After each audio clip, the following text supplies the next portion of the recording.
Seterusnya kita ikuti perkembangan dari negeri di bawah bayu. Fokusnya, Kerajaan Sabah memperuntukkan 35 juta ringgit untuk pembangunan pendidikan tahun ini. Terus saja bersama Enisia Daulus. Enisia, silakan. Baik Atika, Kerajaan Negeri memperuntukkan 35 juta ringgit tahun ini untuk pembangunan pendidikan yang merangkumi 3 program.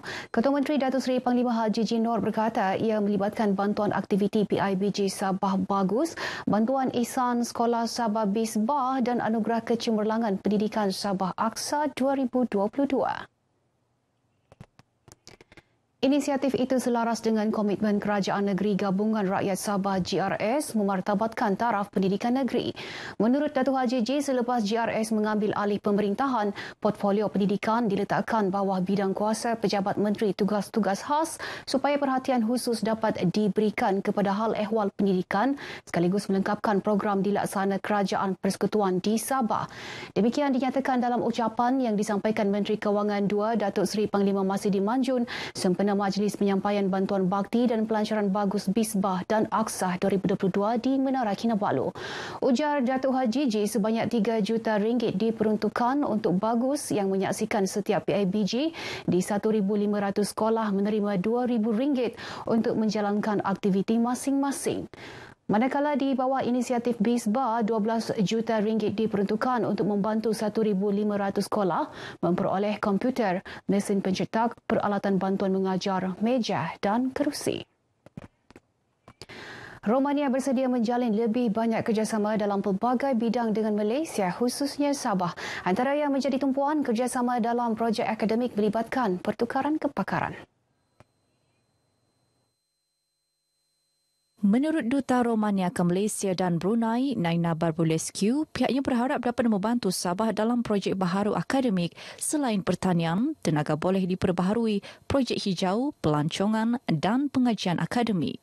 Academic level is very important because nurturing good contacts and good cooperation between universities in my country and in Malaysia, in Sabah in particular, will create a good avenue for exchange of students and of academic and the professors.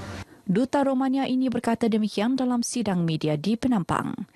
Tambahnya, ia juga penting bagi kedua-dua pihak mempelajari budaya masing-masing sebagai satu ruang diplomasi untuk mewujudkan hubungan antara masyarakat Sabah dan Romania. Sementara itu, ditanya bagaimana Romania dan Malaysia boleh bergerak ke hadapan bersama-sama mendepani cabaran impak pandemik COVID-19, Naina berkata lebih banyak hubungan perniagaan boleh dipupuk antara kedua-dua pihak demi manfaat ekonomi. Delegasi Romania berada di Sabah bagi menghadiri sidang kemuncak perniagaan dan ekonomi antarabangsa Sabah SAIBIS 2022. Sementara itu, satu lagi negara Eropah menyuarakan keinginan menjalin kerjasama dengan Malaysia, khususnya Sabah. Norway menyatakan minat terhadap kebersamaan sumber tenaga di negeri ini yang dapat dilihat melalui kelestarian laut, maritim dan sumber tenaga boleh diperbaharui. Duta Norway Morten Poulsen berkata persamaan tersebut dapat dijadikan hubungan dua hala yang memberi manfaat kepada kedua-dua negara, khasnya berkaitan kelangsungan sumber tenaga seperti minyak dan gas.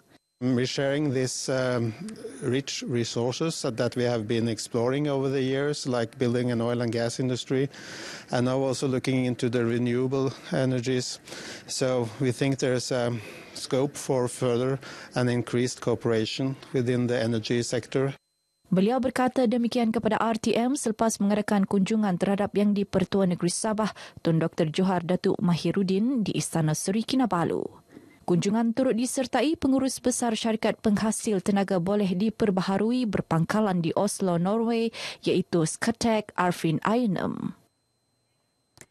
Persatuan Agensi Pelancongan dan Pengembaraan Sabah SATA berharap pembukaan semula sempadan antarabangsa dapat dipercepatkan bagi membolehkan aktiviti pelancongan bergiat aktif seperti sebelum ini sekaligus memulihkan sektor pelancongan yang tercecas teruk akibat pandemik COVID-19.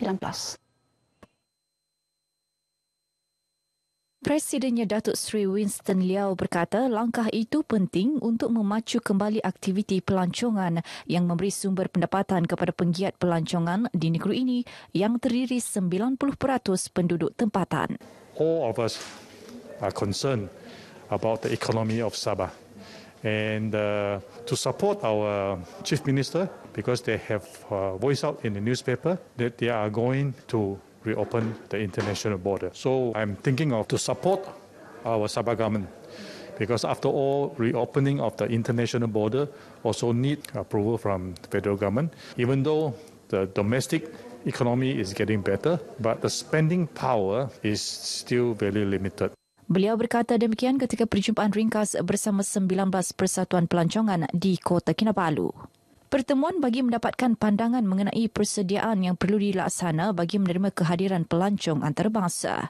Turut dibincangkan langkah SATA dalam membantu kerajaan memperhalusi prosedur operasi standard SOP bagi pelancong antarabangsa dengan melihat pendekatan diambil Melaka dan Langkawi serta negara luar.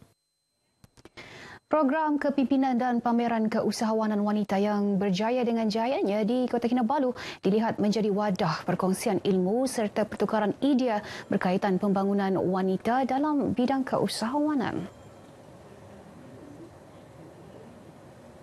Timbalan Setiausaha Tetap Kementerian Pembangunan Masyarakat dan Kesejahteraan Rakyat yang juga pengarah program, Mirna Jimenez berkata program ini menggalakkan usaha membantu usahawan wanita tempatan ke pasaran global. Dianggarkan lebih 40 usahawan wanita seluruh Sabah menghadiri program ini. Bila mereka berada di sini, kita harap mereka dapat berkongsi ilmu lah, bertukar pendapat. Ada yang kurang pendedahan itu yang berkongsi ilmu bersama yang lebih sudah advance. Ini sangat bermakna lah bagi saya sebab Women Entrepreneurs seluruh Sabah hadir bersama-sama bersharing dan berkongsi kejayaan masing-masing dan pengalaman hidup di dalam dunia usahawan wanita. Mereka ditemui pemberita RTM dalam majlis penutupan program berkenaan di Kota Kinabalu. Program memperkasa usahawan wanita ini diadakan sempena sidang Kemuncak Perniagaan dan Ekonomi Antarabangsa Sabah SAIBES 2022 yang berlangsung sepanjang 2 hari lepas. Baik, sekian paparan dari Sabah untuk petang ini. Teruskan bersama berita RTM untuk maklumat sahih. Sentiasa jaga diri, keluarga Malaysia. Kembali bersama Atika. Atika, silakan. Terima kasih Alicia Daulus untuk perkembangan di Sabah.